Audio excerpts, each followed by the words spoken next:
الحمد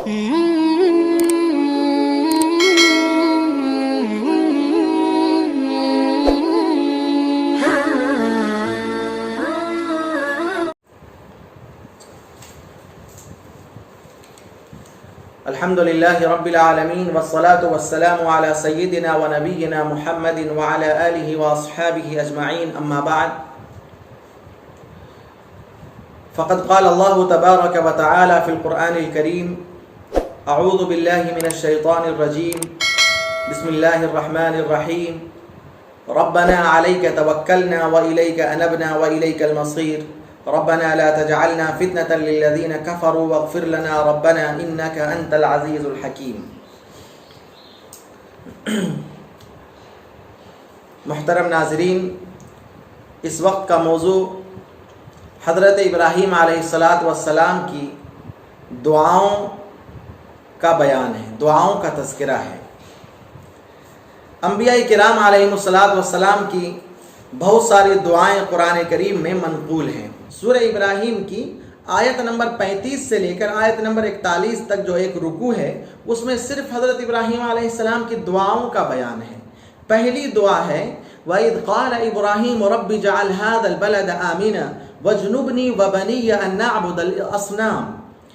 حضرت ابراہیم دعا فرماتے ہیں رب اجعل هذا البلد آمنا، اے ہمارے پروردگار اس شہر کو پرامن بنا دیجیے، شانتی والا، امن و سکون والا بنا دیجیے۔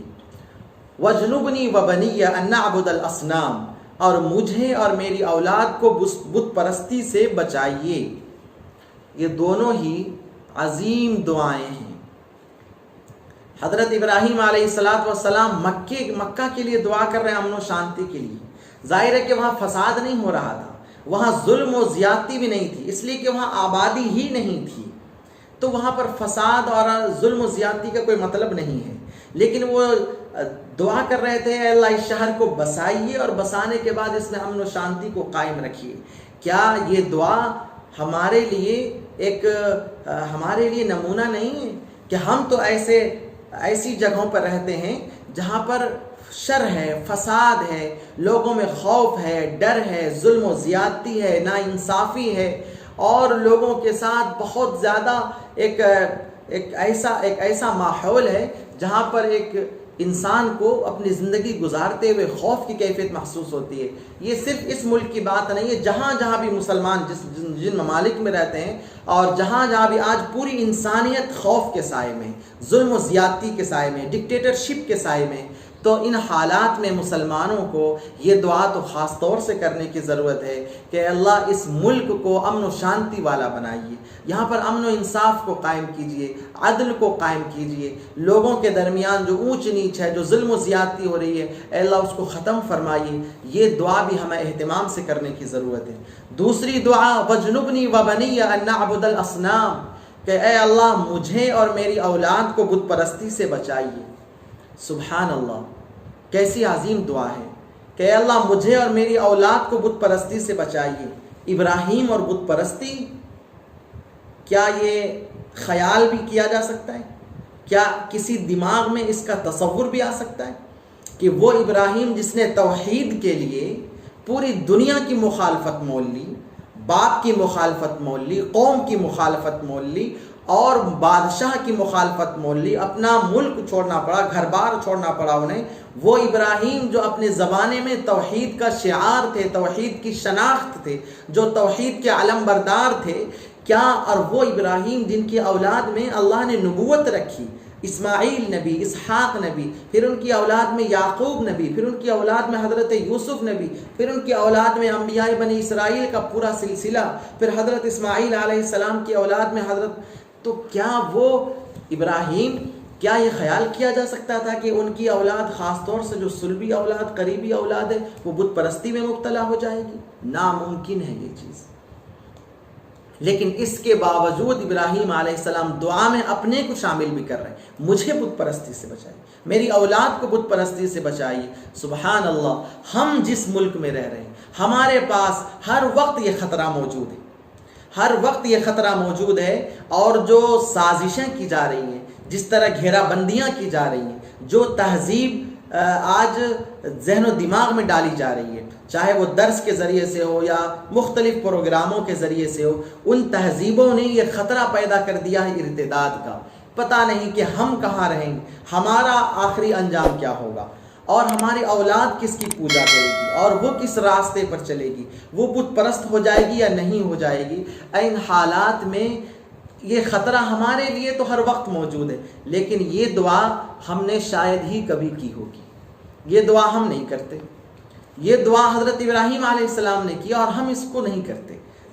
حضرت ابراہیم علیہ السلام جب خانہ کعبہ کے پاس اپنے حضرت حاجرہ اسماعیل علیہ السلام کو چھوڑ کر کے آ رہے ہیں تو وہاں پر بھی دعا کرتے ہیں، ربنا لیقیموا الصلاۃ، اے اللہ میں نے یہاں پر ایک نسل اپنی بسا دی ہے، یہاں پر حاجرہ اسماعیل کو چھوڑ دیا ہے، مقصد یہ ہے کہ یہ لوگ نماز قائم کریں، آپ کی عبادت کریں، آپ کی یہ عبادت کریں، نماز قائم کریں۔ اپنی اولاد کی تربیت کے تعلق سے اس قدر حرص ہے، یعنی ابھی اسماعیل تو بچے ہیں، اور اس وقت سے یہ دعا کی جا رہی کہ یہ اسماعیل اور ان کی اولاد ہم نے اس لیے یہاں پر بسایا ہے کہ یہ اور ان کی اولاد جو ہے نماز قائم کریں اور آپ کی عبادت کر سکیں۔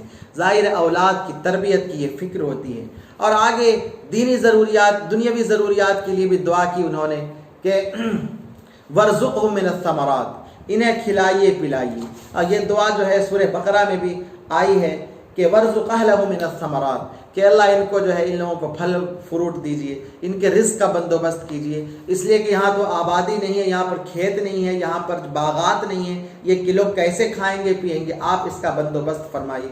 اللہ تعالیٰ نے بندوبست فرمایا اور زبردست بندوبست فرمایا۔ اللہ تبارک و تعالیٰ نے ارشاد فرمایا اس کے بارے میں، فرمایا کہ اولم نمکن لہم حرما آمنا ویتخطف الناس من حولہم، کہ نہیں دیکھتے ہیں لوگ کہ یہاں پر ہم نے مکے میں ان کو امن و سلامتی دے رکھی، اور باہر تو لوگوں کو اچک لیا جاتا ہے، باہر تو لوٹ مار جاری ہے۔ یہ دعا تھی گویا حضرت ابراہیم علیہ السلام کی۔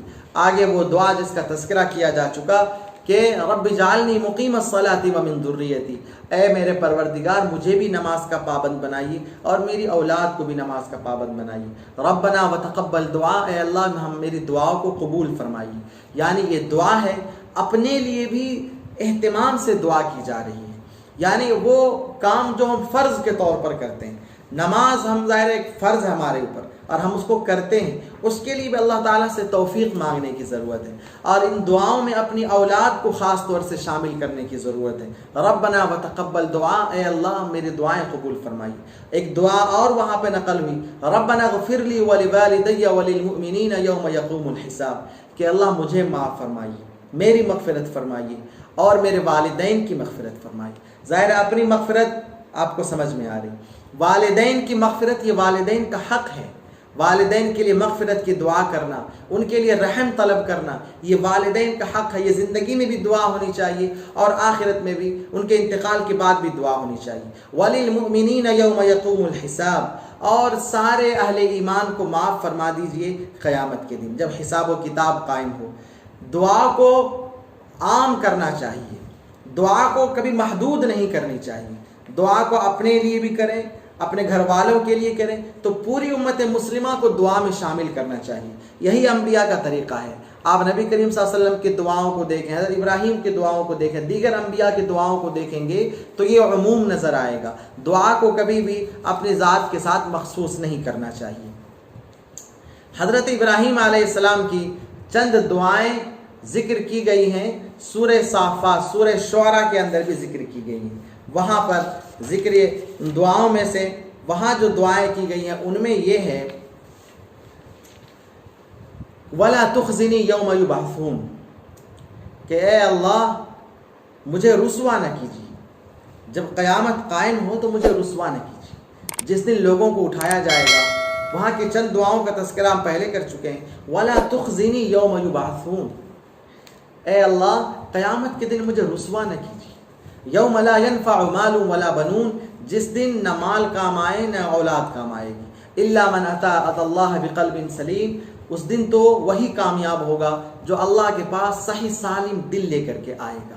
ابراہیم علیہ السلام کے ان دعاؤں میں قیامت کے دن کی رسوائی بڑی عظیم رسوائی ہے، اس سے بڑی کوئی رسوائی نہیں ہے، اس لیے اس کے لیے بھی خاص طور سے دعا کرنی چاہیے۔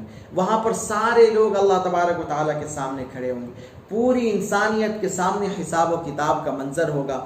آج ہم کوئی کام کرتے ہیں، کوئی گناہ ہوتا ہے تو ہم سے کوئی دیکھ نہ لے ہمیں، تو ظاہر ہے وہاں تو سارے جس کو کچا چٹھا کہتے ہیں، سارے کچے چٹھے کھل جائیں گے، تو وہ تو رسوائی، عظیم رسوائی ہے، اس کے لیے دعا کرنی چاہیے۔ اور کامیابی کے لیے جو بتایا گیا کہ وہی کامیاب ہوگا جو اللہ کے پاس قلب سلیم لے کر کے آئے گا، تو ہمیں بھی اپنے دل کو صاف رکھنا چاہیے، حسد سے پاک رکھنا چاہیے، کینہ سے پاک رکھنا چاہیے، اور کسی شخص کے تعلق سے غلط خیالات، غلط جذبات نہیں رکھنے چاہیے۔